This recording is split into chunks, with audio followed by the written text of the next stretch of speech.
Hello everyone, welcome to the class. Today we are going to start second section of chapter hydrogen, that is water. So let's get started. सबसे पहले जो water है उसकी existence जो है वो life form में काफ़ी असेंशियल है, लेकिन फिर भी हमारे पास जो डिस्ट्रीब्यूशन है वाटर का थ्रू आउट लाइफ फॉर्म वो कैसा है, नॉन यूनिफॉर्म है, एक जैसा नहीं है, अनइक्वल डिस्ट्रीब्यूशन है.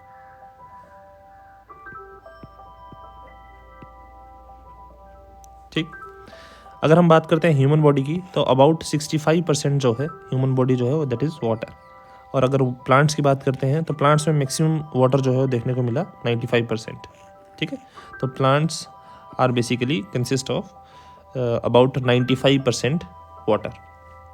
अभी अगर वाटर की बात करते हैं तो ये देखिए हमारे पास यहाँ राइट साइड में स्ट्रक्चर है वाटर का. दिस इज़ ऑक्सीजन, 2 हाइड्रोजन लग रखे हैं और ऑक्सीजन के ऊपर 2 लोन पेयर भी, क्योंकि जो ऑक्सीजन है उसके वैलेंस शेल में होते हैं 2 इलेक्ट्रॉन यहाँ आगे, 2 इलेक्ट्रॉन यहाँ आगे. उसके अलावा ऑक्सीजन के पास 1 इलेक्ट्रॉन यहाँ है और 1 इलेक्ट्रॉन यहाँ. तो बेसिकली ऑक्सीजन पता है हमें एटॉमिक नंबर इज़ 8. तो कन्फिग्रेशन आ जाएगी 1s2 2s2 2p4. तो वैलेंस शेल में कितने इलेक्ट्रॉन हो जाएंगे, 6. 2 ये आगे और 4 ये आगे, 6 इलेक्ट्रॉन्स हैं वैलेंस शेल में. तो 2 यहाँ से, 2 यहाँ से और 2 ये आगे, 6. बेसिकली हमारे पास जो हाइड्रोजन है वो भी 1 इलेक्ट्रॉन शेयर करेगा. तो ऑक्सीजन के पास हो जाते हैं 1 2 3 4 5 6 और 7 8. ऑक्सीजन के पास 8 इलेक्ट्रॉन हो जाते हैं. ठीक है. अभी जिस टाइम पे हमारे पास कोई स्पीशीज़ जो है, कोई एटम जो है वो 4 बॉन्ड बनाता है, 1 2. यहाँ पे जब लोन पेयर है उसको भी हम एज ए कॉर्नर, क्योंकि उसको कॉर्नर चाहिए लोन पेयर को, तो उसको भी हम हाइब्रिडाइजेशन में काउंट करते हैं. तो बेसिकली 1 2 3 और 4, मतलब S 1 हो गया और 3 P आ गए, PX PY और PZ. इसीलिए हाइब्रिडाइजेशन क्या आ गई, sp3. हाइब्रिडेशन आ गई हमारे पास sp3. तो ऑक्सीजन एटम जो है, ऑक्सीजन ऑफ हाइड्रोजन नहीं, यहाँ पे वाटर आएगा, सॉरी यहाँ पे वाटर आएगा.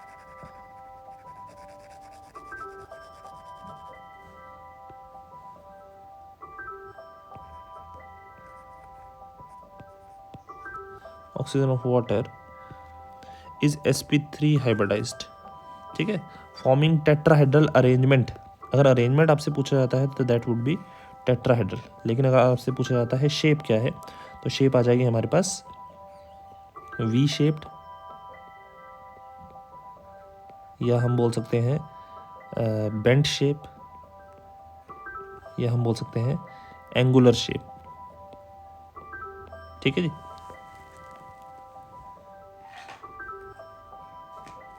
ये हमारे पास 3 शेप्स जो हैं वो हम इनको बोल सकते हैं कि ये 3 शेप जो हैं यहाँ पे ये नाम तीनों के तीनों जो है वाटर की शेप के लिए हम बोल सकते हैं. ठीक है जी.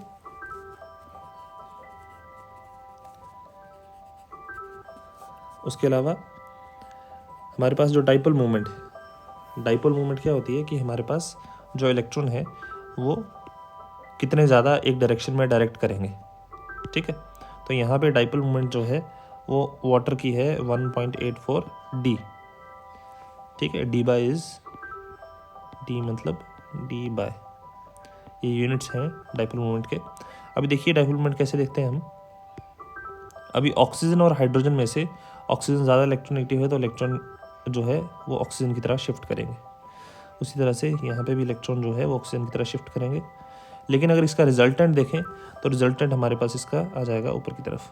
तो बेसिकली इसका रिजल्टेंट जो है एक प्रॉपर रिजल्टेंट बन के आ रहा है. दैट मीन्स हमारे पास जो डाइपोल मूवमेंट है वो इस मॉलिक्यूल का एग्जिस्ट करेगा. ठीक है जी. तो ये चीज़ भी ध्यान रखें. अब क्योंकि डाइपोल मूवमेंट एग्जिस्ट कर रहा है that means water is a polar molecule. ठीक है, वाटर क्या है, एक पोलर मॉलिक्यूल है. तो ये कुछ फैक्ट्स थे, इनिशियल हैंड फैक्ट्स थे जो वाटर के बारे में थे, इस चीज़ को ध्यान में रखें. नेक्स्ट चलते हैं. Next is hydrogen bonding in water and ice. अभी लिक्विड स्टेट में जो वाटर मॉलिक्यूल्स हैं they are held together by intermolecular hydrogen bonds. ठीक है। जो वाटर मॉलिक्यूल्स हैं लिक्विड स्टेट में वो क्या है, आपस में जुड़े हुए हैं, किस फोर्स से, इंटरमॉलिक्यूलर हाइड्रोजन बॉन्ड से। अगर वाटर जो है फ्रीज करता है वो क्रिस्टलाइन सॉलिड बनाता है, जिसको हम क्या किस नाम से जानते हैं, आइस। ठीक है, जो वाटर है जो फ्रीज करेगा वो क्रिस्टलाइन सॉलिड बनाएगा। क्रिस्टलाइन से मतलब है कि एक प्रॉपर अरेंजमेंट होगा। क्रिस्टलाइन का मतलब है प्रॉपर अरेंजमेंट।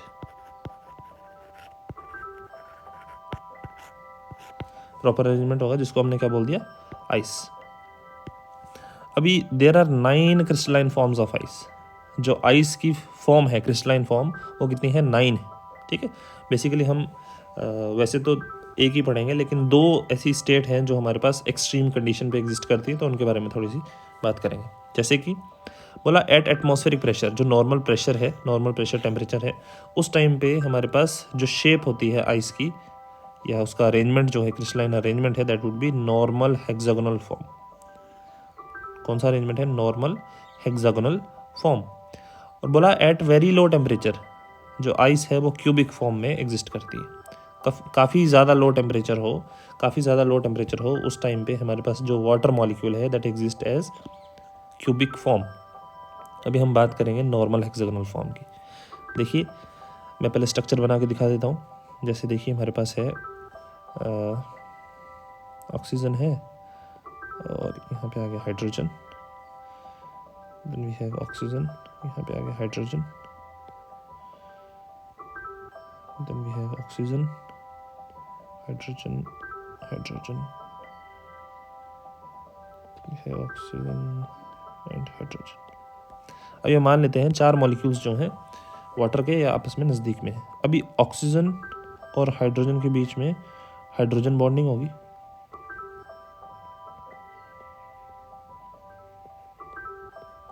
हर एक ऑक्सीजन जो है 2-2 हाइड्रोजन बॉन्डिंग करेगा।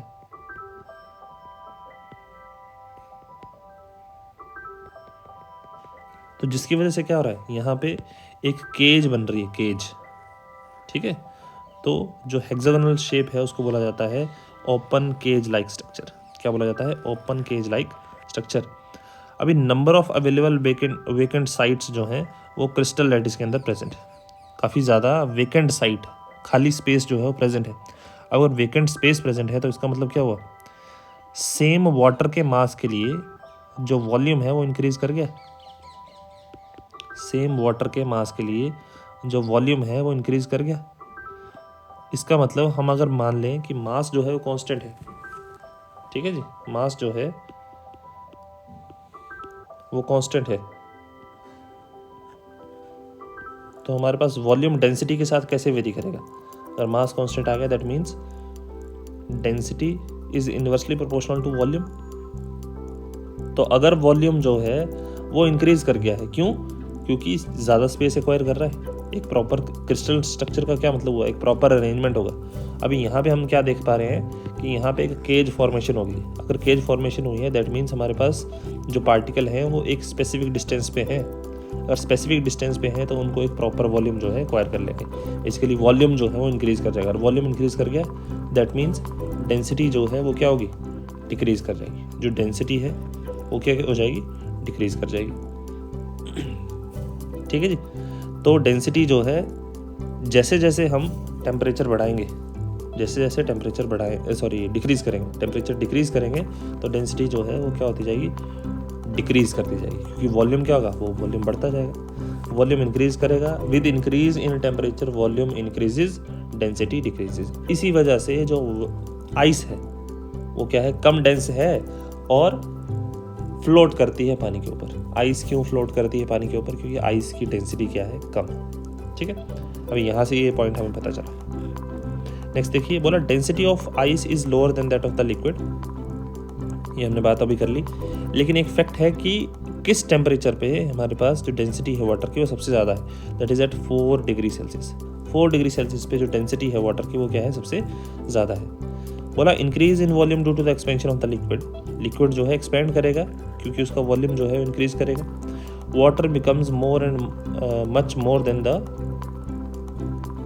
Increase in the volume due to expansion of liquid, water becomes much more than decrease in volume due to breaking of hydrogen bond. ठीक, अभी रिवर्स की बात कर रहे हैं। जब हम टेम्परेचर इंक्रीज करेंगे तो हमारे पास जो वॉल्यूम है वो कम हो जाएगा, वॉल्यूम जो है वो कम हो जाएगा, तो डेंसिटी क्या होगी, डेंसिटी इंक्रीज करना वो शुरू हो जाएगी। लेकिन बोला अगर फर्दर हम टेम्परेचर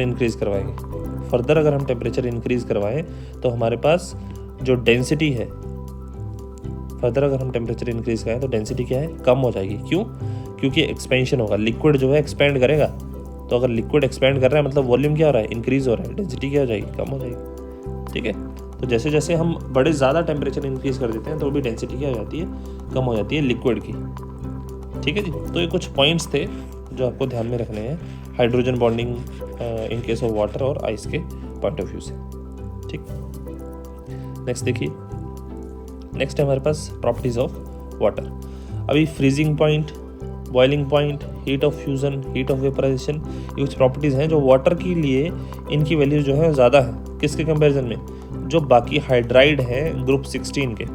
ग्रुप 16 के हाइड्राइड कौन से हो गए, एक तो H2 हो गया water,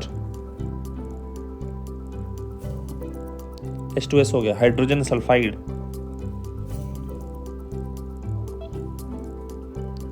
hydrogen selenide H2SE, then telluride, then polonide. ठीक है जी, तो बोला बाकियों से अगर कंपेयर करते हैं तो वाटर का freezing point, boiling point, heat of fusion और हीट ऑफ वेपराइजेशन जो है वो सबसे ज़्यादा है। रीज़न क्या है, हाइड्रोजन बॉन्डिंग। ये रीज़न आप ध्यान में रखें, due to hydrogen bonding. Hydrogen bonding से वाटर मॉलिक्यूल जो है एक दूसरे को अच्छे से अट्रैक्ट करते हैं, बाकी नहीं कर पाते। इसकी वजह से ये वैल्यूज़ जो हैं वाटर के लिए ज़्यादा है। उसके अलावा डाइलेक्ट्रिक कांस्टेंट जो है वाटर के लिए, उसकी वैल्यू बड़ी ज़्यादा है। The value of dielectric constant of water is very high. इस वजह से जो वाटर है वो क्या कर लेता है, जितने भी इनऑर्गेनिक कंपाउंड है, मैक्सिमम जितने भी इनऑर्गेनिक कंपाउंड है उन सभी को डिसॉल्व कर लेता है इजीली।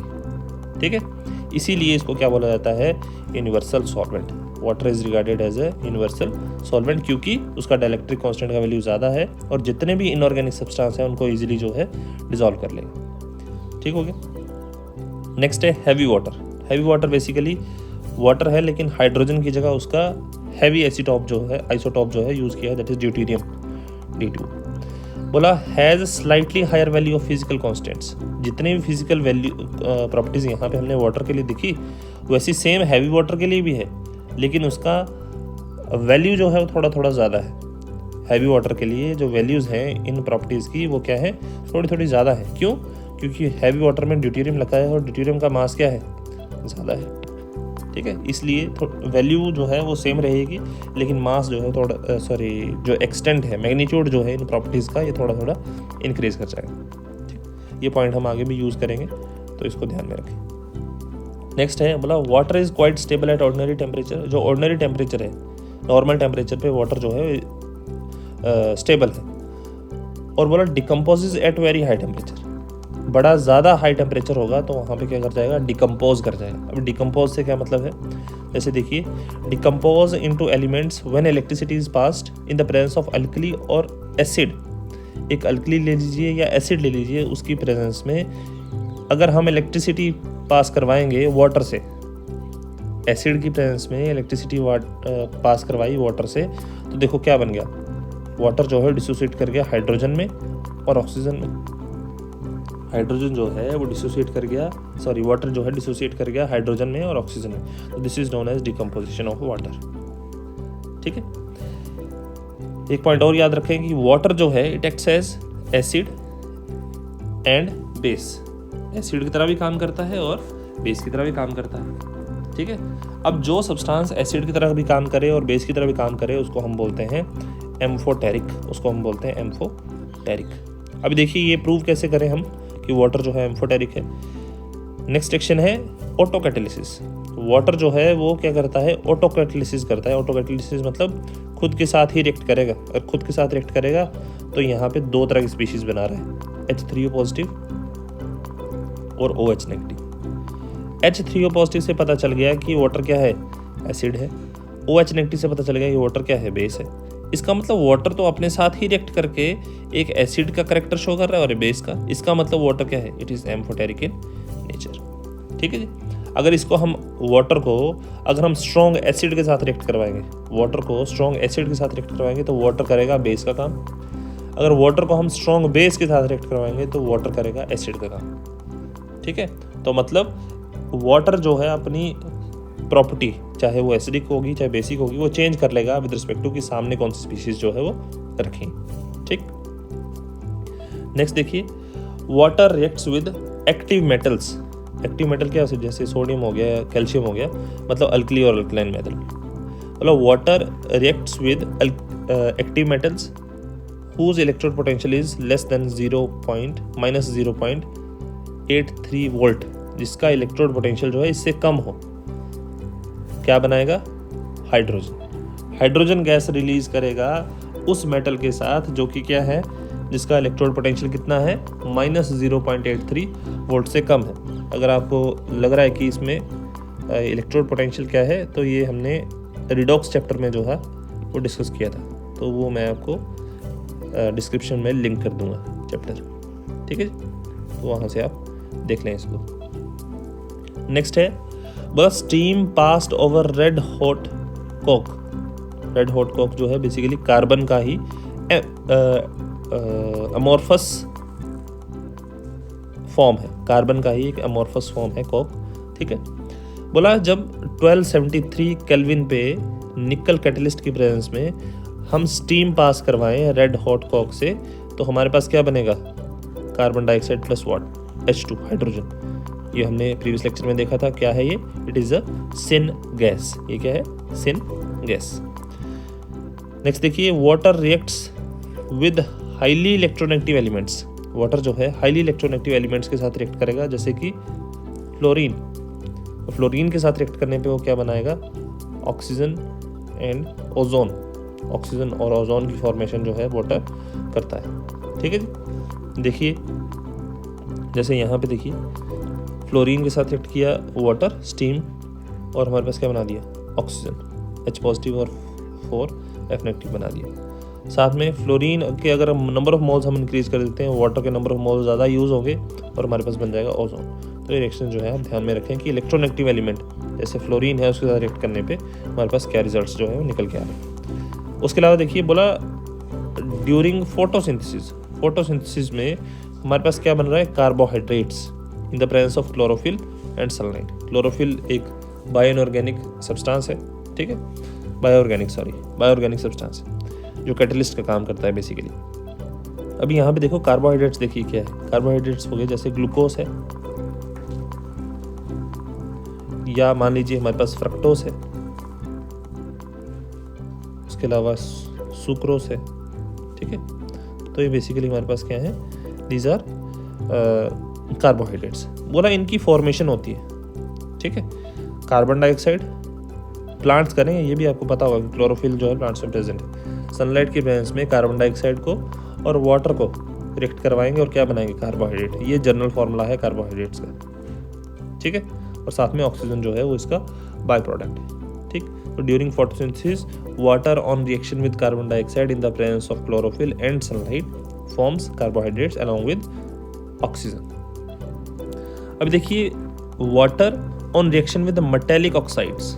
मेटालिक ऑक्साइड्स के साथ रिएक्शन करने पे जो वाटर है वो क्या बनाएगा, बेस की फॉर्मेशन करेगा। जैसे this is what, this is quick lime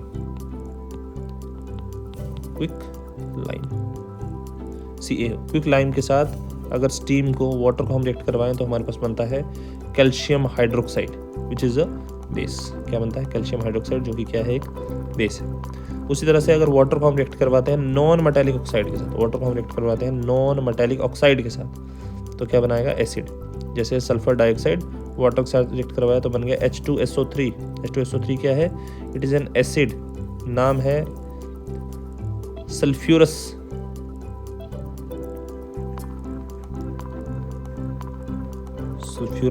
acid, नाम है सल्फ्यूरस एसिड। ठीक है जी। नेक्स्ट देखिए, जो सोडियम कार्बोनेट जो कि एक बेस है। सोडियम कार्बोनेट बोला एक बेस है क्योंकि इसकी हाइड्रोलिसिस जो है एक स्ट्रॉन्ग बेस और एक वीक एसिड, स्ट्रॉन्ग बेस और वीक एसिड को प्रोड्यूस करता है। मतलब एक स्ट्रॉन्ग बेस को अगर हम वीक एसिड के साथ रिएक्ट करवाएंगे तो वीक एसिड तो वीक है असल में, और स्ट्रॉन्ग बेस जो है वो वीक एसिड को ईजिली क्या कर देगा, न्यूट्रलाइज कर देगा। तो बेसिकली हमारे पास बच क्या गया, बेस बच गया, क्योंकि बेस जो था वो स्ट्रॉन्ग था। इसीलिए इनका जो सॉल्ट बनेगा, सॉल्ट कैसे बनता है, Na पॉजिटिव उठाएंगे इसका नेगेटिव पार्ट उठाएंगे बेस का, और पॉजिटिव पार्ट उठाएंगे बेस का और नेगेटिव पार्ट उठाएंगे इसका एसिड का, तो Na2CO3 बन गया हमारे पास बेस। उसी तरह से अगर स्ट्रॉन्ग एसिड लिया हमने H2SO4 और वीक बेस लिया कॉपर हाइड्रोक्साइड, अभी मैंने क्या बताया, बेस का क्या है, आपने पॉजिटिव पार्ट लेना है तो कॉपर, और एसिड का लेना है नेगेटिव पार्ट सल्फेट, तो कॉपर सल्फेट जो है वो हमारे पास बन गया। अभी क्योंकि यहाँ पे एसिड जो था वो स्ट्रॉन्ग था, इसलिए हमारे पास जो सॉल्ट बना है वो क्या है, वो एसिडिक है। ठीक है, तो copper sulphate is acidic in nature. ठीक, नेक्स्ट है हमारे पास वाटर जो है वो 3 तरह का हो सकता है present. First one is coordinated water, second one is hydrogen bonded water, third one is interstitial water. अभी देखिए, जिस टाइम पे बोला when molecules are coordinated to the central metal ion to form complex, water molecule जो है ये central metal निकल के साथ लगा हुआ है। यहाँ पे देखिए, यहाँ पे भी निकल के साथ लगा हुआ जाके। जिस टाइम पे निकल के साथ, या सॉरी सेंट्रल मेटल के साथ, जरूरी नहीं निकल के साथ, सेंट्रल मेटल के साथ हमारे पास वाटर मॉलिक्यूल जो है वो जाके लगे हों, सेंट्रल मेटल के साथ वाटर मॉलिक्यूल जो है जाके लगे हों, तो उसको हम क्या बोलते हैं, कोऑर्डिनेटेड वाटर। वो वाटर मॉलिक्यूल कैसे हो गए, कोऑर्डिनेटेड वाटर। अब देखिए, अगर हम बात करते हैं हाइड्रोजन बॉन्डेड वाटर की, तो जिस टाइम पे बोला when water molecule are linked to some oxygen containing anion, कोई एक ऐसा एनाइन जो जिसमें क्या है, ऑक्सीजन प्रेजेंट है, उसके साथ हाइड्रोजन बॉन्डिंग करी हुई है, ऑक्सीजन कंटेनिंग एनाइन के साथ हाइड्रोजन बॉन्डिंग करी है वाटर मॉलिक्यूल में, तो उसको क्या बोलेंगे, हाइड्रोजन बॉन्डेड वाटर। देखिए, यही फॉर्मूला है copper H2SO4, copper H2O whole 4 SO4 dot water. अभी देखिए, इसको देखो कहाँ ये साथ में स्ट्रक्चर बना है, इसको देखिए कैसे, कॉपर है, 2 वाटर है, दिस इज H2O, ये दूसरा H2O, this is H2O, this is H2O, ये हमारे पास 4 वाटर लग गए अंदर वाले। बाहर हमारे पास एक वाटर ये है, यहाँ this is water, this is water. यहाँ पे हाइड्रोजन बॉन्डिंग है अंदर वाले वाटर के हाइड्रोजन के साथ। उसके अलावा हमारे पास है सल्फेट SO4 2 नेगेटिव, इसकी ऑक्सीजन के साथ भी वाटर की क्या है, हाइड्रोजन बॉन्डिंग है। ठीक है, तो ये हमारे पास क्या आ गया, हाइड्रोजन बॉन्डेड वाटर। ठीक है, तो इस चीज को आप ध्यान में रखें। उसके अलावा है इंटरस्टिशियल वाटर, बोला when molecules are present in interstitial sites और voids in the crystal lattice, उसको क्या बोला जाता है, इंटरस्टिशियल वाटर। अब ये देखो, क्रिस्टल लैटिस का क्या मतलब है, जैसे मान लीजिए 2 एटम ऐसे हैं, एक एटम ऐसा आ गया और दूसरा ऐसे आ गया साथ, उसके अलावा आ गया तीसरा। अभी इनके इन बिटवीन जो है कुछ स्पेस खाली रह जाता है, इसके इन बिटवीन जो है कुछ स्पेस खाली रह जाता है, उस स्पेस को बोला जाता है वॉइड। उसको क्या बोला जाता है, वॉइड, या उसी को क्या बोला जाता है, इंटरस्टिशियल साइट। अभी यहाँ पे अगर इस इंटरस्टिशियल साइट में अगर वाटर जो है वो प्रेजेंट हो, अगर इस इंटरस्टिशियल साइट में वाटर जो है वो प्रेजेंट हो, तो उसको हम क्या बोलेंगे, इंटरस्टिशियल वाटर। ठीक, तो ये हमारे पास 3 तरह का वाटर जो है वो प्रेजेंट हो सकता है। ठीक है जी। नेक्स्ट देखिए, हार्ड वाटर और सॉफ्ट वाटर। वाटर जो है हमारे पास 2 तरह के हैं। ये जो प्रॉपर्टी है 2 तरह का जो हमने क्लासिफिकेशन किया है, ये डिपेंड करता है कि सोप के साथ कैसा रिएक्शन कर रहा है। इस देखिए, हार्ड वाटर है, मतलब water which does not produce leather. Leather का मतलब है यहाँ पे झाग। ठीक है, does not produce lather with soap readily, मतलब एकदम से झाग नहीं बनाएगा पानी के साथ अगर सोप, तो वो पानी कैसा हुआ, हार्ड वाटर। एग्जाम्पल आ गए sea waters, river water, spring water, lake water, well water. ठीक है, उसके अलावा सॉफ्ट वाटर है, मतलब water which produce lather with soap readily, एकदम से जो है क्या कर देगा, लेदर फॉर्मेशन कर देगा। एकदम से लेदर फॉर्मेशन कर देगा जिस वाटर के साथ, सोप, उसको बोलेंगे सॉफ्ट वाटर। एग्जाम्पल आ गई rain water, distilled water and demineralised water. ठीक, ये 3 एग्जाम्पल है हमारे पास सॉफ्ट वाटर। नेक्स्ट देखिए cause of hardness of water. अभी सॉफ्ट वाटर तो चलो ठीक है, लेकिन हार्ड वाटर क्यों है हमारे पास? हार्ड वाटर का एग्जिस्ट होने का वजह क्या है? तो cause of hardness of water, तो बेसिकली बाइकार्बोनेट, बाइकार्बोनेट बोले तो HCO3 negative is bicarbonate, then chloride, chloride is Cl negative, sulphate is SO4 2 negative, calcium is Ca 2 positive, magnesium is Mg 2 positive. ये आयन अगर हमारे पास present है तो उसकी वजह से हमारे पास क्या होगी? हार्डनेस होगी वाटर की। ठीक, उसके अलावा देखिए बोला कैल्शियम आयन और मैग्नीशियम आयन।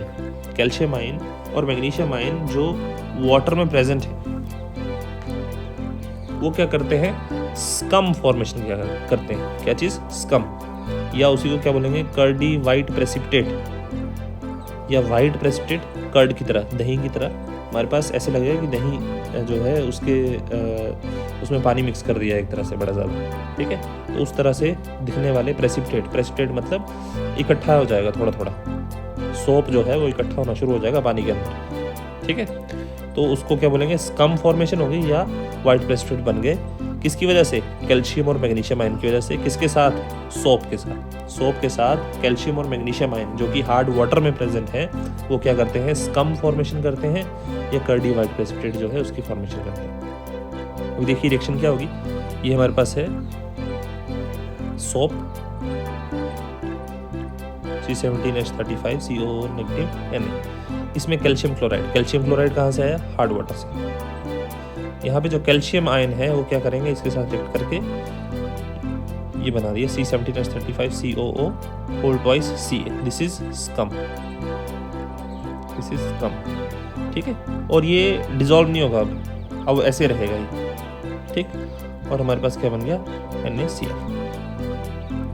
अब इस स्कम बन तो गया, इसका मतलब क्या है कि झाग बनेगा ही नहीं, ऐसा नहीं है। इसका मतलब ये है कि स्कम तब तक बनता रहेगा जब पानी में कैल्शियम और मैग्नीशियम आयन प्रेजेंट है और वो खत्म नहीं हो जाते। तो इसका मतलब however later water becomes soft, बाद में स्कम फॉर्मेशन के बाद हमारे पास जो पानी है वो सॉफ्ट वाटर में कन्वर्ट हो जाएगा। क्यों? क्योंकि कैल्शियम और मैग्नीशियम आयन तो कंज्यूम हो गए सारे। कैल्शियम और मैग्नीशियम आयन तो जो है वो यहाँ पे कंज्यूम हो गए। ठीक है, बोला but only after some amount of soap is wasted. लेकिन कुछ अमाउंट ऑफ सोप जो है वेस्ट हो चुका है। कब वेस्ट हुआ? यहाँ पे स्कम फॉर्मेशन में कुछ अमाउंट ऑफ सोप जो है, साबुन जो है वेस्ट हो गया, उसी के बाद जो है वो वाटर क्या होगा? सॉफ्ट होगा। तो बेसिकली वेस्टेज ऑफ सोप जो है वो प्रेजेंट है किसमें? जब हम हार्ड वाटर के साथ लेदर फॉर्मेशन, झाग बनाने की कोशिश करते हैं। ठीक है, अभी देखिए हार्डनेस के टाइप है हमारे पास। 2 तरह की हार्डनेस है। First one is temporary hardness, second one is permanent hardness. अब देखिए टेम्पररी हार्डनेस बोला due to the presence of bicarbonate of calcium and magnesium. Temporary hardness किसकी वजह से है? बाइकार्बोनेट, किसके? कैल्शियम और मैग्नीशियम। लेकिन permanent hardness is due to chloride and sulphate of calcium and magnesium. ठीक, उसके अलावा temporary hardness can be easily removed simply by boiling and filtering water, या उसके अलावा क्लार्क प्रोसेस जो है वो भी हमारे पास क्या है? टेम्पररी हार्डनेस को रिमूवल के लिए जो है अवेलेबल। उसके अलावा जो हमारे पास परमानेंट हार्डनेस है, it can not be easily removed, it can not be easily removed simply by boiling rather by washing soda process. Simply boil करने से बोला परमानेंट हार्डनेस नहीं हटेगी। कौन सा प्रोसेस? Washing soda process. उसके अलावा और भी प्रोसेस हैं, वो हम देखेंगे आगे। ठीक है, कुछ प्रोसेस स्पेसिफिक प्रोसेस है, उसी के यूज करके हम परमानेंट हार्डनेस जो है उसको रिमूव कर सकते हैं। ठीक, उसके अलावा देखिए जो टेम्परेरी हार्डनेस है it is also known as carbonate hardness. ठीक है, ये चीज ध्यान रखें। लेकिन अगर हम परमानेंट हार्डनेस की बात करते हैं it is also known as non carbonate hardness. ठीक है, तो ये कुछ पॉइंट्स थे टेम्परेरी हार्डनेस और परमानेंट हार्डनेस के बारे में, इसको आप ध्यान में रखें। आयंस आपने ध्यान में रखने हैं। उसके अलावा कार्बोनेट, नॉन कार्बोनेट जो नाम है इनका, उसके अलावा रिमूवल जो है वो इजी है, किसमें इजी है, किसमें इजी नहीं है, ये चीज़ आप ध्यान में रखें। नेक्स्ट देखिए, नेक्स्ट है methods of removing of hardness of water. जो हार्डनेस ऑफ वाटर है उसको रिमूव करने के लिए हमारे पास कुछ मेथड्स हैं, वो देखिए। सबसे पहले है टेम्परेरी हार्डनेस। सिर्फ टेम्परेरी हार्डनेस अगर हमने रिमूव करनी है तो उसके लिए देखिए क्या मेथड है। सबसे पहले आ गया बाय बॉइलिंग। टेम्परेरी हार्डनेस जो है वो कैसे, बॉयल कर दिया, हमारे पास इनसॉल्युबल कैल्शियम और मैग्नीशियम कार्बोनेट बन जाते हैं, उनको हमने फिल्टर आउट कर दिया तो हमारे पास क्या हो गया, जो टेम्परेरी हार्डनेस है वो रिमूव हो गई। कैल्शियम बाइकार्बोनेट, इसको हमने हीट किया, बन गया कैल्शियम कार्बोनेट, जो कि क्या होता है, सॉलिड हो जाता है। ठीक है, बैठ जाएगा, नीचे बैठ जाएगा बॉईल करने में। ठीक, अब इसको फिल्टर कर देंगे तो हमारे पास जो पानी बच गया वो कैसा है, this is soft water, this is soft water. ठीक है, उसी तरह मैग्नीशियम कार्बोनेट में भी ऐसा होगा, मैग्नीशियम बाइकार्बोनेट में सॉरी मैग्नीशियम कार्बोनेट बन जाएगा जो कि सॉलिड हो जाएगा। ठीक, उसके अलावा देखिए हमारे पास है क्लार्क प्रोसेस। क्लार्क प्रोसेस क्या है, बोला calculated amount of quicklime. Quicklime क्या, calcium hydroxide. Calculated amount of quicklime is added, तो उससे क्या होगा, इनसॉल्युबल कैल्शियम और मैग्नीशियम कार्बोनेट जो है बन जाएंगे। कैल्शियम बाइकार्बोनेट में डाला हमने क्विकलाइम और बन गया कैल्शियम कार्बोनेट, तो हमारे पास वाटर जो है वो कैसा हो गया, सॉफ्ट। उसी तरह से मैग्नीशियम कार्बोनेट, कैल्शियम हाइड्रोक्साइड डाला, कैल्शियम कार्बोनेट बन गया और मैग्नीशियम कार्बोनेट बन गया, और जो वाटर बच गया वो कैसा है, सॉफ्ट। ठीक है, तो ये चीज़ भी आप ध्यान में रखें। एक चीज़ बात यहाँ पे ध्यान रखें कि कैलकुलेटेड अमाउंट डालना है, ऐसा नहीं कि एक्सेस में डाल देंगे। ठीक है, एक्सेस में नहीं डालेंगे, अदरवाइज वो वापस क्या है, बाइकार्बोनेट बना देता है। ठीक है, नेक्स्ट है परमानेंट हार्डनेस। सिर्फ परमानेंट हार्डनेस की अगर बात करते हैं कि परमानेंट हार्डनेस की रिमूवल देखो कैसे हो, बोला बाई वॉशिंग सोडा प्रोसेस। क्या करना है, calculated amount of washing soda add करना है, सोडियम कार्बोनेट Na2CO3 का, और जो हमारे पास क्लोराइड और सल्फेट होंगे कैल्शियम और मैग्नीशियम के, क्लोराइड और सल्फेट होंगे मैग्नीशियम और कैल्शियम के, वो क्या हो जाएंगे, प्रेसिपिटेट कर जाएंगे किसमें, इनसॉल्युबल कैल्शियम और मैग्नीशियम कार्बोनेट। कैल्शियम कार्बोनेट और मैग्नीशियम कार्बोनेट जो कि इनसॉल्युबल हैं वो क्या कर जाएंगे, डिसॉल्व कर जाएंगे, और हमारे पास जो है ऐसे सॉल्ट्स बन जाएंगे जो किसमें इंटरफेयर करें, लेदर फॉर्मेशन में इंटरफेयर ना करें। NaCl लेदर फॉर्मेशन में इंटरफेयर नहीं करता है, झाग बनने देता है। उसी तरह से सोडियम सल्फेट जो है वो भी झाग बनने देता है, उसमें इंटरफेयर नहीं करता। ठीक है, तो बेसिकली कैल्शियम क्लोराइड और मैग्नीशियम सल्फेट सोडियम कार्बोनेट के साथ जब रिएक्ट करवाएंगे तो कैल्शियम कार्बोनेट बन गया, जो कि क्या है, सॉलिड है, नीचे बैठ जाएगा। उस तरह से मैग्नीशियम कार्बोनेट जो भी क्या है, सॉलिड है, और हमारे पास ऐसे सॉल्ट बनेंगे जो इंटरफेयर नहीं करेंगे, लेदर फॉर्मेशन इजीली होने देंगे, मतलब सॉफ्ट वाटर बन गया हमारे पास। ठीक, तो ये था वॉशिंग सोडा प्रोसेस, जो किसकी रिमूवल के लिए है, परमानेंट हार्डनेस की रिमूवल के लिए। नेक्स्ट देखिए, अभी हमारे पास कुछ ऐसे मेथड हैं जो बोथ टेम्परेरी और परमानेंट हार्डनेस के लिए, चाहे परमानेंट हार्डनेस हो चाहे टेम्परेरी हार्डनेस हो, दोनों का रिमूवल जो है हम इन मेथड के साथ कर सकते हैं। फर्स्ट है lime soda process. First is lime soda process. अब इसमें देखिए क्या करना है, calculated amount of slaked lime और एंड सोडियम कार्बोनेट भी डालना है और स्लेक्ट लाइम भी डालना है, दोनों के दोनों जो है हम यूज़ करेंगे। और हमारे पास क्या होगा, देखिए अगर बाइकार्बोनेट प्रेजेंट है, temporary, this is temporary hardness, तो टेम्परेरी हार्डनेस के आयन्स ऐसे होंगे, उसमें हमने डाल दिया कैल्शियम हाइड्रोक्साइड भी डाला है और सोडियम कार्बोनेट भी डाला है। तो कैल्शियम हाइड्रोक्साइड क्या करेगा, CaCO3 बना देगा, वाटर सॉफ्ट हो गया। ये दोनों आगे किसके लिए, ये आगे परमानेंट वाले आयन्स, परमानेंट हार्डनेस इन्हीं की वजह से होगी। तो इसमें हमने डाल दिया सोडियम कार्बोनेट, मैग्नीशियम कार्बोनेट बन गया, कैल्शियम कार्बोनेट बन गया, और हमारे पास ये दोनों क्या हो गए, डिजॉल्व हो गए, और ऐसे आयन बन गए जो कि इंटरफेयर नहीं करते। ठीक है, तो बेसिकली अगेन हमारे पास वाटर कैसा हो गया, सॉफ्ट वाटर। ठीक हो गया।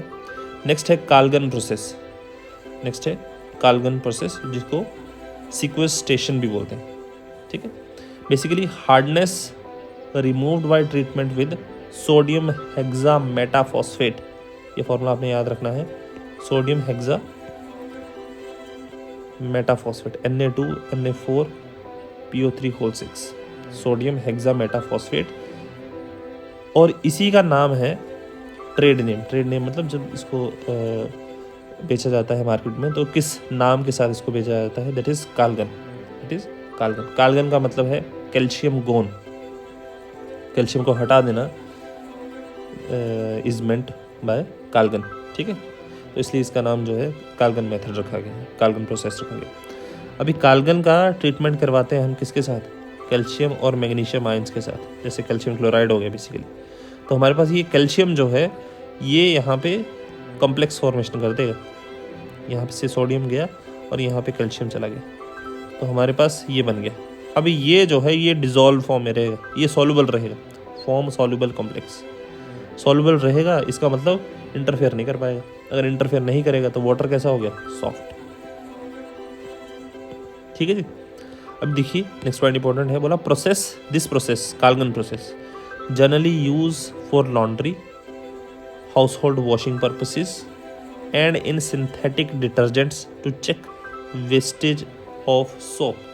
बोला जो साबुन का मिसयूज़ हो रहा है, मिसयूज़ इन द सेंस कि जो वेस्ट हो रहा है हार्ड वाटर को सॉफ्ट वाटर में कन्वर्ट करने के लिए, जो सोप जो है हार्ड वाटर को सॉफ्ट वाटर में कन्वर्ट करने के लिए यूज़ हो रहा है, वो यूज़ ना हो, वहाँ पे वेस्ट ना हो, उसके लिए जी कौन सा प्रोसेस यूज़ किया जाता है? कालगन प्रोसेस। ठीक है, ये पॉइंट इंपॉर्टेंट है, यहाँ से आपको डायरेक्टली पूछा जा सकता है। ठीक है, ये याद रखें। नेक्स्ट है by ion exchange method, this is also very important. ठीक है, आयन एक्सचेंज मेथड। अभी देखो नाम से पता चल रहा है हमने आयन्स जो हैं वो एक्सचेंज करवाने। आयन्स जब एक्सचेंज हो गए तो हार्ड वाटर जो है सॉफ्ट वाटर में कन्वर्ट हो जाएगा। बोला इन दिस मेथड कैल्शियम और magnesium ion are exchanged by ions present in the complex inorganic और organic compound called ion exchangers.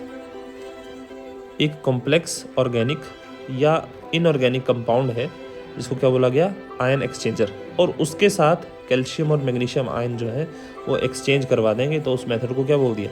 Ion exchange method. अब देखिए सबसे पहले है हमारे पास इनऑर्गेनिक आयन एक्सचेंजर्स, जिसको बोला जाता है परमिटेड प्रोसेस, जिसको क्या बोला जाता है? Permitted process. ठीक है, अब देखो इसमें क्या है, क्योंकि इनऑर्गेनिक आयन एक्सचेंजर है, बोला complex inorganic salt, complex inorganic salt जैसे कि hydrated sodium aluminium silicate Na2Al2SI2O8.XH2, ये क्या है? Hydrated sodium aluminium silicate. ये किसका काम कर रहा है? Used as ion exchanger.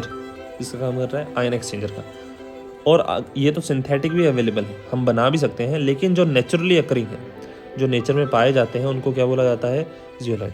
जो नेचुरली अकरिंग ऐसे कॉम्प्लेक्स हैं, जो ऐसे कॉम्प्लेक्स जो हैं, ऐसे जो नेचर में पाए जाते हैं, उनको क्या बोला जाता है? जियोलाइट्स। उनको क्या बोला जाता है? जियोलाइट्स। अब यहाँ पे मैंने डायरेक्टली जो Z है इस इक्वेशन में, जो Z है दैट इज Al2Si2O8.XH2। ठीक है, ये मैंने पूरा जो है Z से रिमूव कर दिया रिएक्शन में, तो Na2Z plus CaCl2 CaZ NaCl। अब यहाँ पे CaZ कैल्शियम जो है वो कंज्यूम हो गया, कैल्शियम जो है वो तो चला गया, अभी वाटर क्या हो गया? सॉफ्ट हो गया। और ये मेथड जो है it is very effective, very cheap process. ठीक है, और दोनों के दोनों टेम्परेरी हार्डनेस और परमानेंट हार्डनेस, टेम्परेरी हार्डनेस और परमानेंट हार्डनेस जो है उनके लिए इफ़ेक्टिव है।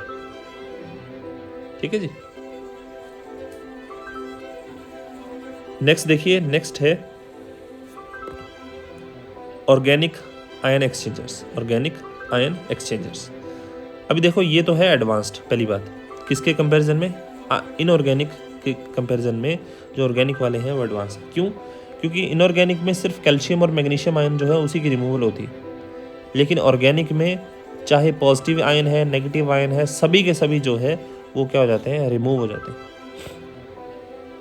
जितने भी positive ion that is cation और जितने भी negative ion that is A9 present हैं हमारे पास वाटर के अंदर, वो सारे के सारे जो है रिमूव हो जाते हैं यूजिंग ऑर्गेनिक आयन एक्सचेंजर। अभी इसकी वजह से हमारे पास जो वाटर आएगा उसको क्या बोला जाता है? डीमिनरलाइज्ड और डी आयोनाइज्ड वाटर। डीमिनरलाइज्ड इसलिए क्योंकि उसमें कोई भी आयन नहीं बचा, कोई भी आयन जो है वो प्रेजेंट नहीं है, सारे के सारे रिमूव हो गए, तो इसको क्या बोला गया, डीमिनरलाइज्ड वाटर। नेक्स्ट है hard water first passed through cationic exchange. अभी बता रहे हैं यूज़ कैसे होगा। जो हार्ड वाटर है उसको पहले कैटायनिक आयन एक्सचेंज के थ्रू पास करवाया जाएगा। जैसे हमारे पास यहाँ पे है कार्बोक्सिलिक एसिड, जो कि अगर देगा कैटायन को रिमूव कर देगा। उसके बाद उसको पास करवाया जाएगा आयन एक्सचेंज, एनायन, सॉरी यहाँ पे लिखने में गड़बड़ हो रही है, यहाँ पे एनायन आएगा, एनायनिक यहाँ पे आएगा, एनायनिक आयन एक्सचेंज। ठीक है, एनायनिक आयन एक्सचेंज रेजिन। तो यहाँ पे हमारे पास क्या ले रखा है, अमीन है बेसिकली, RNH2 था, उसमें वाटर ऐड कर दिया है, तो उसकी वजह से क्या हुआ, यहाँ पे 3 आ गया और पॉजिटिव चार्ज, क्योंकि नाइट्रोजन अपने लोन पेयर से वो दे दिए, और साथ में आ गया OH नेगेटिव। ठीक है, ये किस लिए है, ये एनाइंस को रिमूव करने के लिए। ठीक, उसके अलावा अगेन इसी की तरह दोनों क्या है, इफेक्टिव हैं टेम्परेरी और परमानेंट हार्डनेस की रिमूवल के लिए। ठीक है, तो ये बेसिक पॉइंट जो थे, जो आपको पता होना चाहिए, वो मैंने उतना ही बताया है, टू द पॉइंट है बिल्कुल। तो इसको आप एग्जैक्टली जो है याद कर लें। ठीक है, ये करेक्शन कर लें, यहाँ पे एनायन आएगा। ठीक, उसके अलावा इट इज़ इफेक्टिव, यहाँ पे भी करेक्शन कर लें, इफेक्टिव आएगा। ठीक है, नेक्स्ट देखिए, नेक्स्ट है हमारे पास हैवी वाटर। हैवी वाटर का फॉर्मूला है D2O। It is discovered by Urey. ठीक है, साइंटिस्ट थे यूरे, उन्होंने डिस्कवर किया था हैवी वाटर। अगर हम 6000 पार्ट्स लेते हैं नॉर्मल वाटर का, तो उसमें 1 पार्ट जो है किसका होता है, 1 पार्ट प्रेजेंट होता है D2O। ठीक है, अगर 6000 पार्ट लेते हैं वाटर का, नॉर्मल वाटर का, उसमें 1 पार्ट प्रेजेंट होगा ड्यूटेरियम ऑक्साइड का। ठीक है, बेसिकली D2O। ठीक, अभी ऑब्टेन कैसे होता है, it is obtained by repeated electrolysis. लगातार इलेक्ट्रोलिसिस अगर हम करते हैं ऑर्डिनरी वाटर की, या हम फ्रैक्शनल डिस्टिलेशन करते हैं ऑर्डिनरी वाटर की, तो हमारे पास क्या होगा, ड्यूटेरियम ऑक्साइड यूज़ होगा, ड्यूटेरियम ऑक्साइड जो है ऑब्टेन होगा। ठीक है, अभी देखिए फ्रैक्शनल डिस्टिलेशन तो हम तब करते हैं अगर हमारे पास बॉइलिंग पॉइंट का डिफरेंस हो। तो बेसिकली जो नॉर्मल वाटर है उसका बॉइलिंग पॉइंट है 373 केल्विन, लेकिन हैवी वाटर जो है उसका बॉइलिंग पॉइंट है 374.42 केल्विन। ठीक है, जो किस वजह से है ये मैंने आपको बता दिया पहले, क्योंकि उसका मास जो है वो ज़्यादा है। तो मैंने बताया था अगर मास ज़्यादा होगा तो क्या होगा, मास ज़्यादा होगा तो कुछ ना कुछ प्रॉपर्टीज़ जो हैं उसमें थोड़ा बहुत इंक्रीज़ रहेगा ड्यूटेरियम ऑक्साइड के लिए। ठीक है, ये हमने अभी थोड़ी देर पहले डिस्कस किया। उसके अलावा जो ड्यूटेरियम ऑक्साइड है, ये सारी की सारी प्रॉपर्टीज़ जो हैं सिमिलरली नॉर्मल वाटर की तरह शो करेगा, लेकिन एट अ स्लोअर रेट जो है, मतलब किसी प्रोसेस को करने का जो रेट है, स्पीड है, वो कम हो जाएगी। क्यों, क्योंकि मास ज़्यादा है। और इसी वजह से जो ड्यूटेरियम ऑक्साइड है वो क्या है, ह्यूमन बींग्स के लिए अप्रोप्रिएट नहीं है, इंजरियस है। ठीक है, हमारे पास जो बॉडी के प्रोसेस हैं वो किसी एक स्पेसिफिक स्पीड पे चलते हैं। अगर हम ड्यूटेरियम ऑक्साइड पीना शुरू कर देंगे तो हमारे बॉडी के जो प्रोसेस हैं वो धीरे धीरे होना शुरू हो जाएंगे, उसका रेट जो है डिक्रीज़ कर जाएगा।